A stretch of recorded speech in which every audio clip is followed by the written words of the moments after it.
when the water footprint concept started, the initial impact is on teaching or making consumers aware that what they consume has effect on water, whether it's in the locality or faraway places. The product we use has a water implication, and that implication has the water sustainability implication also. So we talk about how the water is used and where is the major effect. Companies also report, they have this sustainability report. Consumers play a major role. Big companies, they go after the money. Buy or cook the amount you need. Don't waste. Wasting food means wasting water, wasting energy, wasting your money. If you are going to donate it, so somebody is using it, at least there is a positive effect there. Most important, whatever we consume has a water footprint. It has impact, but the impact could be visible or not. Maybe it's too far away. So I ask consumers to be more eager to learn, to see, push for better product sustainability reporting, then act also. It's not only talking.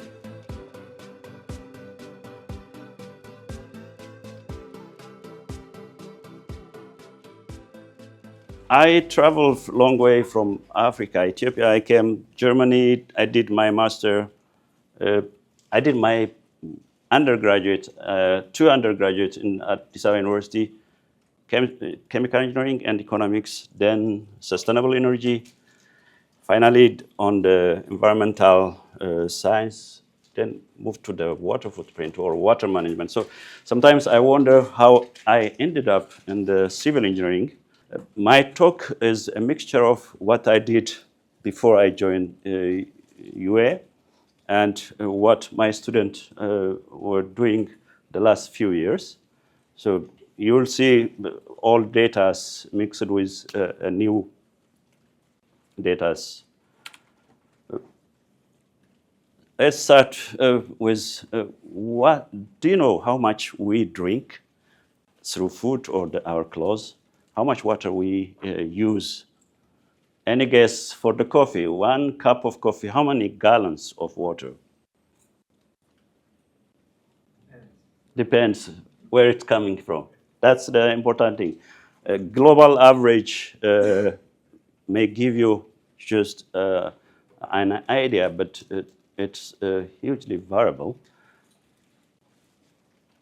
Just to give you, it may need about 35 gallons of water to grow the coffee until it comes to our table. A single hamburger, about 700. Most of it goes for the beef part and cheese, plus the vegetables also require a certain amount of water. So most of my work revolve about water footprint, how much water goes to a different product, and how that water moves from a faraway place, let's say from India's Ganges River basin to here in the US through virtual water flow. Overview of my presentation, I'll give a brief introduction, an overall introduction, briefly introduce the water footprint concept, and talk about some of the results we did here and the previous result on water footprint of products, national water footprint account, and given you need a certain amount to produce something, you put a pressure on the water resource because the amount of water available is not enough to meet the demand. So there is a water scarcity. I will talk about that and finally on the sustainability of the water we use. This is a study done by the Biosphere Geosphere program. First estimate was done in 2004, later updated 2010. What it shows is both the socio-economic trend and the Earth system trend they are increasing, especially after the industrial revolution. Population is increasing, GDP increasing, water use, energy use is increasing. At the same time, the carbon emission, ozone depletion, nitrous emissions, and degradation of our biosphere is increasing, meaning there is a development in terms of GDP, but we are also stressing the earth and the way we use and consume the products. They call it a great acceleration because you see after 1950, everything is increasing very much. And for the earth system, especially close to the 20s, the increase is very high. What shows us there are two sides of human development. The first one is global mortality rate has declined, especially for under 5 children. World hunger is decreasing. There is variation across the globe because in developing countries, there is still a lot of hunger within even developed countries in the U.S., depending on your income, and there could be some hunger. Global food supply has increased. That's encouraging. This is per capita. Population increase, still our production has increased. Water use efficiency per unit of dollar amount you generate per unit of water has also increased. There is some place here because if you move water from agriculture to data centers or service, your value you generate is large. Still, you may require a large amount of water. On the other hand, deforestation has increased, and our water use more than 60% increased, and water scarcity also is increasing. Wildlife population and its diversity is declining. So there are positive things and negative things going on. Focusing on the water, one recent study from Figmiliati and his group, it's an update from their 2010 using GRACE database, a remote sensing database. They show that from 2003 to 2024, a large part of the world is in red. The total storage is declining. Only in some places, Central Africa and in the eastern part of the U.S. and some part of the South America, there is a increase. Otherwise, in large part of the world, total water storage is declining due to both natural interannual variability, unsustainable groundwater, surface water use, and also a play of climate change. So there is a human and natural dimension in this variability or decline. National Geographic showed that a number of rivers are drying before they reach the ocean. One typical is Colorado, the Indus in India, Pakistan, Amu Daryan, Syria Daryan, the two rivers in the Central Asia, Rio Grande again, U.S., Mexico, Yellow River, Murray, Teste. Focusing on the Colorado River, we see that the annual variation is huge. The light blue color shows the annual variation due to drought, and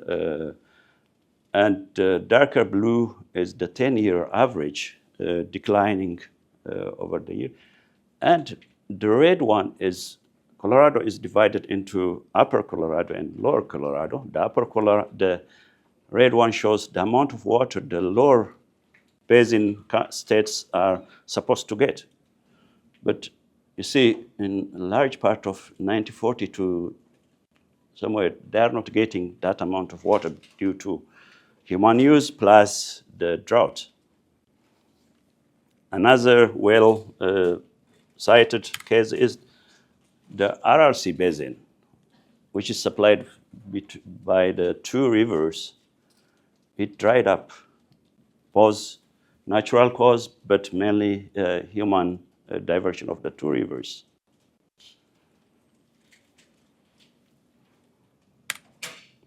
So the question is, Colorado shows you there is this drought variation. Because of that, the Colorado River Basin, they have a number of storage reservoirs to store water. Still, that's not enough to balance out that variability. In some years, it reached to the bottom. So the whole idea in our water footprint is then leaving out the natural, because what's the effect of the human footprint? When we talk about footprint, it's human effect on the water resource, or if it's a carbon, the carbon emission, if it's land, the land degradation. So footprint is related to human effect on the resources, in this case, in the water. The water footprint is a derivative of the virtual water, which first came by Tony Allen. He passed away recently. Initially, he termed the water embedded in the product as embedded water, but later changed to virtual water. He's a political scientist, so his interest was why there is not that much war, or why the people are not dying in the Middle East when there is no water. So his reasoning is that because they import a lot of food, they are importing virtual water form in water. Later, he has not done any quantification.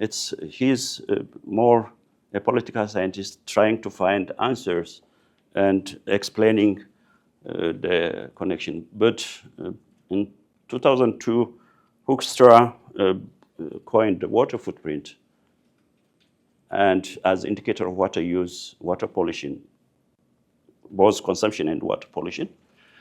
It could be for production, consumption. It could be done for individuals, products, or basins or nations. It has both temporal and spatial dimensions. When we talk about water footprint, we talk about also the green, which comes from the rain. Every water comes from the rain, but this is the part of the rain which remains in the soil moisture and consumed by the plant. Then irrigation water from surface and groundwater.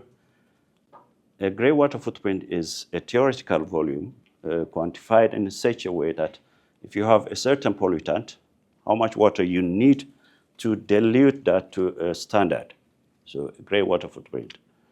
The first term, green and blue, appeared in Falkenmark and Rockstrom papers, but later the water footprint adapted it into the three classes. What's the value of the water footprint? You cannot address local water problems through global, but you have to have a fisheye lens where you look very close to the basin or the watershed of your interest, assess where the water is going, who is using water, whether it's sustainably used, efficiently used or not. But we should also have a global perspective, meaning the production of a corn or almond is derived by demand. So there is another dimension, the consumer dimension, probably within the state or far away in other countries. So we should have a global perspective, think globally but act locally. That's the whole idea of the message in the water footprint. Coming to the actual estimate of water footprint, the first part where we see, this is FAO's data, where food consumption, food supply is increasing. The EU, the US, they start from high compared to developing countries, and China is catching up. In a few years, it may take over the food availability and consumption. The line, the red broken line, shows the calorie required for average human consumption. Most of the least low income and least developing, they are just reaching to that level, while the rest of the world is over consuming. What's interesting also is the share of the animal product in the consumption.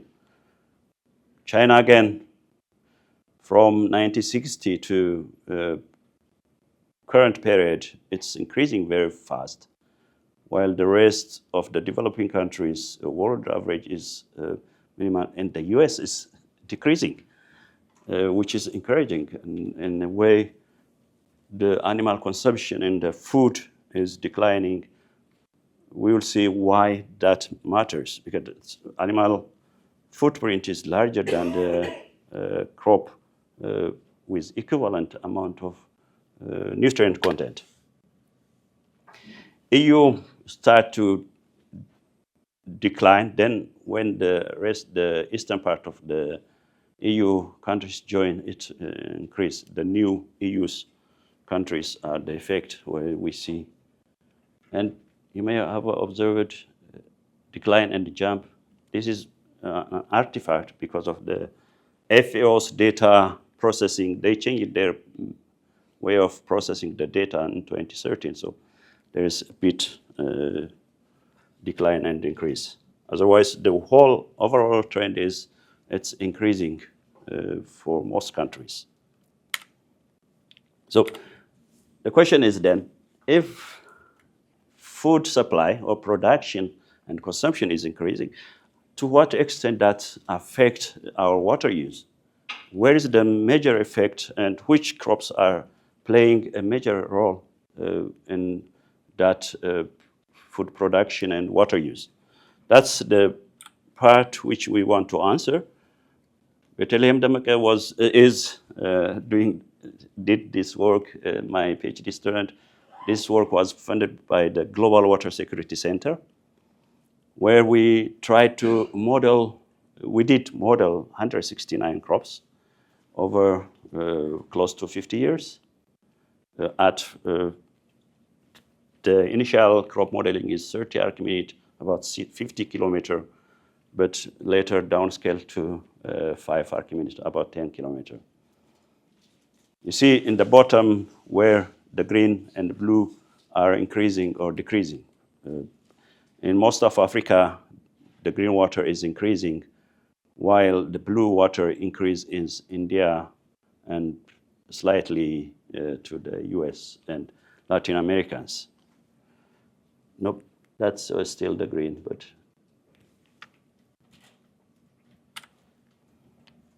that increase, where does the water or the food goes? We have a total water footprint in 2018, which is compared to 1972, an increase of 62%. Most of it comes from rainfed production. And there is an irrigated component. From irrigated component, we have both rainfed, the green plus blue. And the blue account only 15% compared to the green in the global food production. Once that food produced, the cereals, the nuts, and oil crops, over 60% goes for directly human consumption. The next major flow is to feed, which comes back again for human consumption. Seed, losses, and other uses, including the biofuel or the fiber crops, are here. And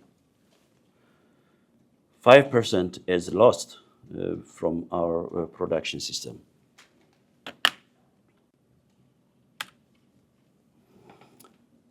The major increase in terms of regions is the percentage shows the increase over the 50 years. Africa accounted largest increase in the water footprint. Europe is declining, shrinking their land use, and the water footprint is also shrinking. The rest of the countries, Southeast Asia, followed by the Eastern Asian countries, the increase is huge. Which crops are playing the major part? It's interesting to know that the oil crops, mainly soybean and oil palm, is growing very fast. Soybean for animal feed and oil palm oil, or the oil coming from the palm, also is one of the driving force in the global water use increase. Cereals, small, especially rice and maize, is increasing. The rest of the cereals are declining, shrinking.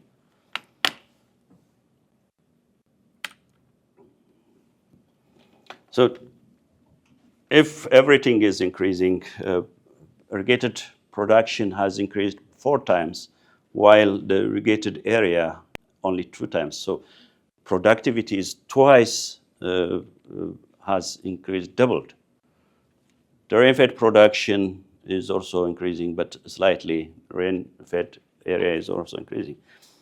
What it shows us here is because there is the increase in production compared to the increase in the area is large, there is a yield or productivity increase. That has effect on how much water we need per unit of product. So this is the water footprint showing per unit of product compared to the 1972. For all crops, the amount of water you need to produce a ton of product has declined, except for fiber crops, I think, if I am not mistaken here. Roots increase. Roots means the potato, sweet potatoes, and some other small crops included there. If area is increasing, productivity is decreasing, the effect is clear here, there, where we showed the production has increased more than 2.5 times to feed the population. But that increase comes from 42% of the increase in global production comes from yield increase, and 58% from area expansion. The major increase because of the yield is for cereals, where the large part of the cereal production is because of improvement in their productivity, especially after the Green Revolution, where selected seeds are spread across the world, making them more productive. The others, the light blue, is area expansion. So the effect in yield increase is to decrease the amount of, if we assume the same yield level or the same productive level as in 1972, our water footprint would have been almost twice what currently is. Because of that productivity increase, we have a decline, or it has improved the demand on water, reducing the demand on water. But the question is it enough? We will show later this is not enough to make our water more sustainable in the long term. But still we are using a large amount of water for human consumption, which some part is lost, others are inefficiently used as animal feed. Here we haven't included even the grazing, which goes for animal feed. Another study I did when I was in Nebraska, the previous one, I will leave this one. This is a water productivity. It's an inverse of water footprint. Meaning, when we talk about water footprint, we are talking about cubic meter of water per liter of water per kilogram. Here, it's the amount kilogram per water. So we did a study for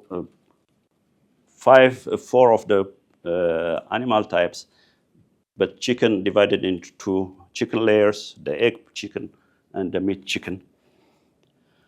In animal water productivity or feed and footprint, the major water use is in the feed. 98% of the animal water use comes from the feed. The rest, the service and drinking water, very minor, especially in developing countries, in the US and Europe, where it's highly specialized, industrialized, when the pig and chickens, also part of the milk cows, are in an enclosed system. That may increase, the drinking and service may increase, but still it's not that large compared to the water required for feed. How do we use land in the US? This is a study by Bloomberg where they showed that large part of the US land is used close to 41%, including grazing plus the feed production. 41% of the land is directly used for, direct or indirectly used for feeding animals. The 31% comes from my estimate, where 31% of the US water use, water footprint, is for animal production. So in this study, we did characterize, because in a beef production, you have the cow, which gives the calf. So you need a bull, both in dairy cow and beef production. The calf will grow and it will be a replacement or fattened and slaughtered and sold for beef production. The same for the milk. You need only a cow for milk production, but the male part can be moved to the production of meat. We did also swine, chicken, both layers and broilers. This should not be here, but for less industrialized system only. Because in industrial system, in the US especially, the male chickens from a layer chicken, they are killed the first day they are hatched. Because they are not used for the the egg industry. So we estimated how much feed they use, what's the water footprint of each feed, and calculated the final water productivity. This is, I don't know if you know, feed conversion. Animals consume. The argument in environmentalist argument, or some people argue that animals are not efficient in converting their feed to final product. You can use this as a feed conversion ratio, the amount of feed they use by the amount of product they produce. In the US, since 1960, the weight of the meat you produce from a male bull or cattle has increased by 46%. But the feed they require has grown only 16% because the mix also changed. If you feed the cattle only grass, it's not dense in nutrient, so you need a lot of amount of feed to meet the energy requirement of the animal. But more and more human edible products are fed for animals, which are highly nutrient dense. That reduces the need, the amount of water. That has helped the amount of the feed conversion ratio. So from 23.5 kilogram of dry matter per kilogram of carcass to 18.7, a 21% decrease. This translates to a reduction in the water footprint required. The red one, the feed conversion ratios for every animal has declined. We see some movement, but the productivity of the animals also, the blue curve on this one, how much meat, how much milk you produce per unit of cattle or chicken is increasing. That has helped to reduce the feed conversion ratio. You need, especially for milk production, in 1960 compared to current, a cow used to produce about 3 ton of milk. Now it's produced 10 ton of milk per cow, so more than 3 times more productive. This also will affect how much feed goes to the livestock. If we look the water productivity, beef is much worse, both in terms of kilogram of product, the amount of meat you produce per unit of water, or the protein you produce, or the calorie produced. Milk looks better for kilogram, but as we move to the nutrient content, the chicken and egg and the pork are performing well. This is using total feed, meaning grass, food waste, and other waste streams. But if we remove those waste streams and grass and focus only on human edible products, what the animals are feeding, chicken and pork are the main, they don't graze, so you feed them what's possible to feed human. That changed suddenly. Beef become more productive or has a higher water productivity compared to the others or compared to its initial when we account for total feed.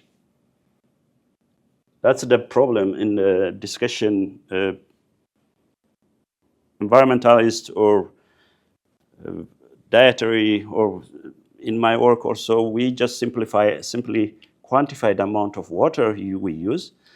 And we say, if you replace this much of meat, you save this much of water. But which water? That's the question. Is it the green water? Where is it coming from?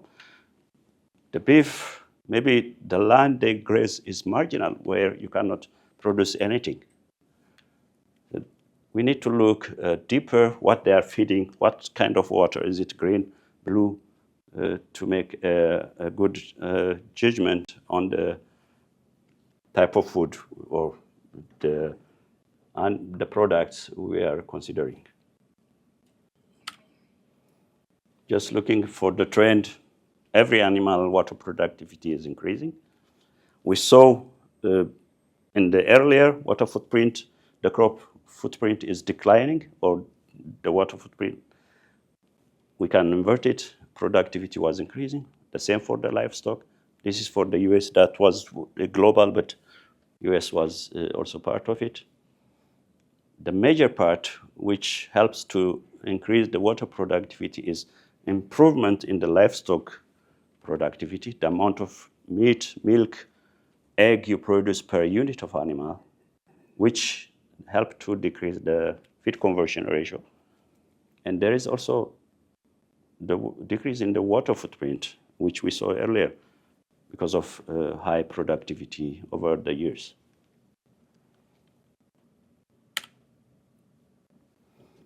Another part of my work revolves around how much water we need for each energy type. Every energy type requires a certain amount of water. The intensity or the quantity differs from fuel extraction.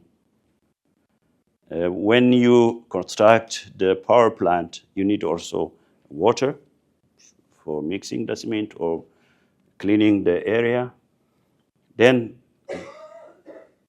power plant also needs water to cool the system. More and more, because the two separate world of the water and energy. There is a saying, if you have enough energy, there is no water problem. If you have enough water, you can produce as much energy as you want. Because both are tied together. There is, the water sector is becoming more energy intensive because of desalination. Pumping, we are depleting our groundwater, so we need more energy to pump water from deeper groundwater. Large scale interbasin transfers also needs a huge amount of energy. At the same time, the energy sector is becoming more water intensive. Shale oil and gas fracking requires a large amount of water, tar sand, oil, but more and more, because the interest to reduce the carbon emission from fuel-based energy production has pushed some countries, most countries, to use biomass or biofuel, produce corn, use it for biofuel production, which puts the pressure on water use. So energy is becoming more water intensive. The water sector is also becoming energy intensive. Over the years, energy use has increased. The water use, the water footprint of product. This is the hydropower. Some may argue there is no footprint for the hydropower, but you put a reservoir, increase the evapotranspiration because of open water evaporation is larger than the rest. We account that one. That didn't increase that much, but what's increased is the production of energy from biomass, wood products, biofuel has increased, and a large increase of the water footprint is due to that part. Coal, nuclear, and natural gas also requires a certain amount of water. This was done as part of the project, one of the big Italian power company. They want to know what's the water demand, where is the risk to the company in terms of water scarcity. I should make it maybe faster. So we want to see what we see. This is the International Energy Agency. They produced Energy Outlook in 2012, but the focus was reducing carbon emission instead of having a holistic view of what's going on if you select a certain energy over the other. So main aim was to reduce carbon emission. They increased in their scenario the hydropower and biomass and energy mix. So if you move from fossil-based energy production to reduce your carbon emission, you can move to the hydropower and biomass or to the wind and solar. Depending on which path you go, your consumptive water may increase or decrease. So we showed, and they had the reference case, current policy, the new policy scenarios, and the 450 ppm scenario where they want to reduce the carbon emission. The axes are the carbon emission for the different energy scenarios. If we continue the reference, the carbon emission would have been larger. The current policy scenarios also will increase, but large decrease is observed in the 450 scenario. That's because that was the aim. But what we saw is there is the water footprint suddenly increase because of the shift from the fossil fuels to bio-based energy production. In short, the water constraint hardly plays in energy planning. It's a silo system planning where the Energy Ministry of Energy focus on the energy supply, the water on water. So we need to have better integrated view of the whole thing. I'm going short of time. One of the, we talk about water consumption, water footprint of a consumer. In most cases, you will see use a shower shortly. If you use shower, reduce your shower use by 10 minutes or something, you will save about 50 liters per day. If you avoid eating beef, you will save about 800 liters. And simple, this is also, but whatever we choose, our water footprint is dependent. If we are meat-based consumers compared to a vegetarian, our water footprint is different. Countries' food supply. You see, least developed countries at the bottom, where the food supply per kilocalorie per capita is the smallest, followed by India. Global average, the US is at the top, and the light blue color indicates the part which comes from animal. That's also different for different countries. The more you consume more animal products, your water footprint is larger. Considering a global average water footprint, this is a water footprint for different products per capita of a country. The US is here more than twice the global average, because they consume 4 times the global average meat, which plays in a larger share of their water footprint. Countries are interconnected through the virtual water flow. They trade products, so that product also contains water in its virtual form. A more recent paper where we showed from 1986, the connection and the magnitude of the virtual water flow has increased.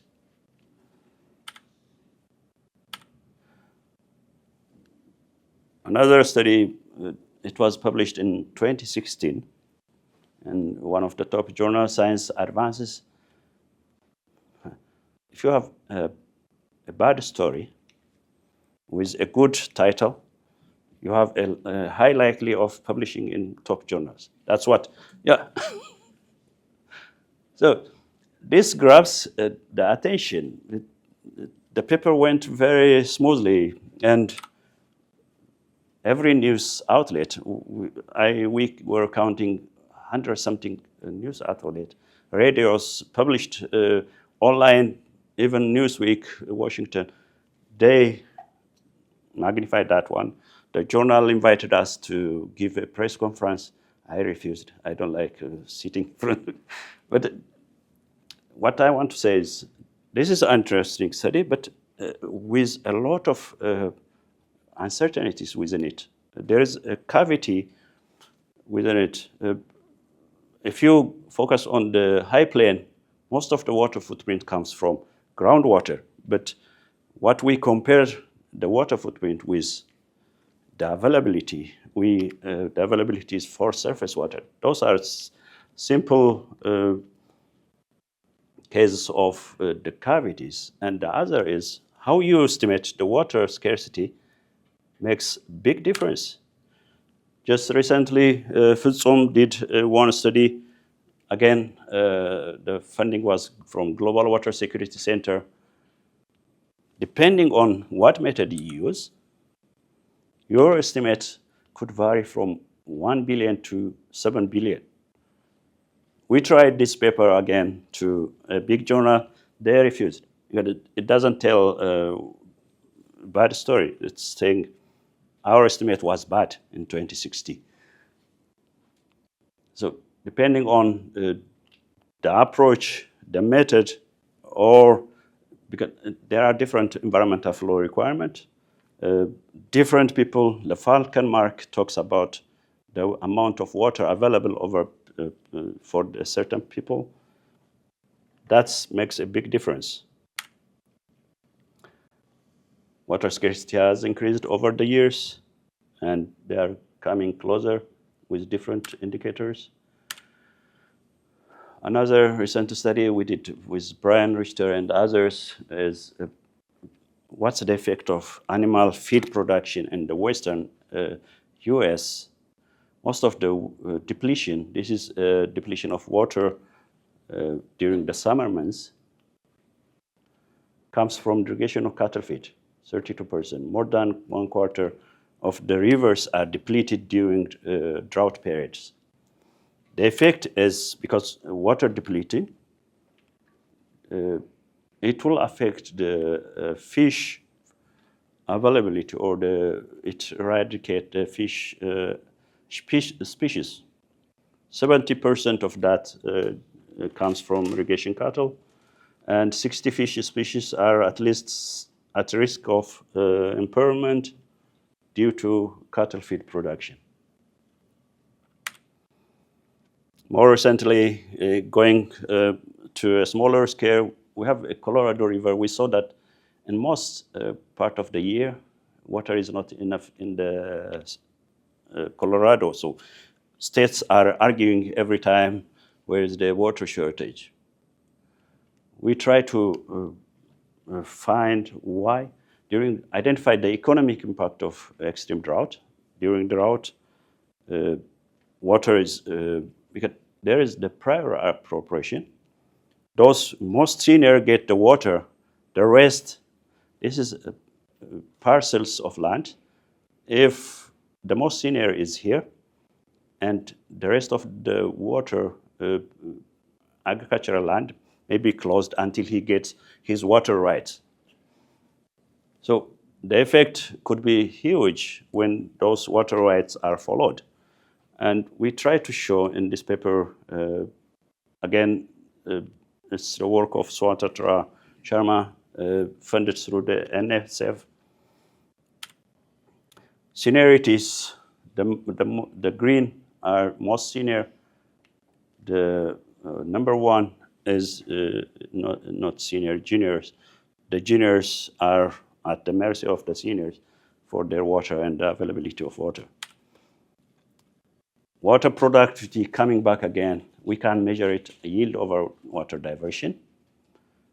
The most downstream, they are less productive, and that's a measurement. But if we focus what's lost through evapotranspiration, those are the most productive. And those happen to be in ranking of 2 and 3. So the seniors are not water productive.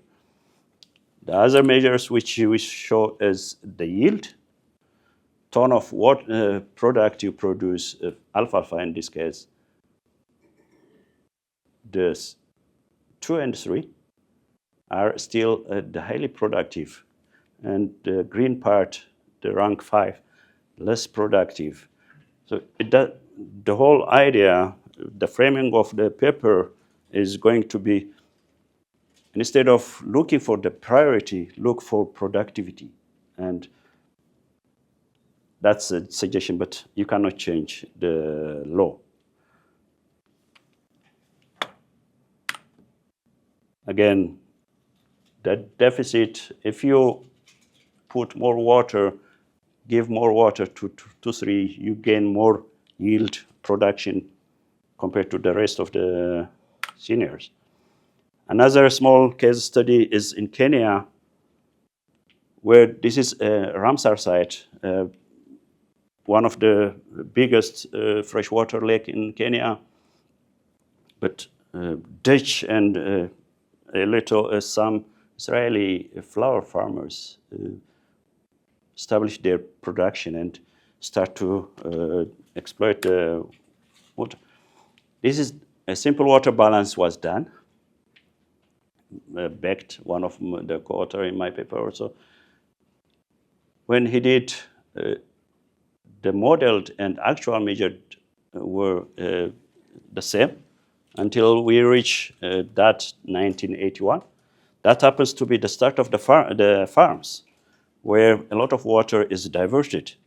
Beside that, the lake is getting a lot of pollution because of nutrient, both from upstream and industrial farms. We could also link production where countries are getting their food with the water scarcity to identify where's the risk to countries' food supply.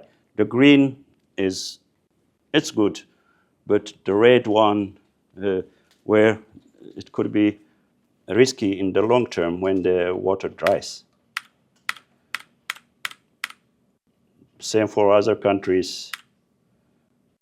India, with large unsustainable water use, China, U.S., Pakistan, where the sustainable water flows indicate. This is also published in Nature Food.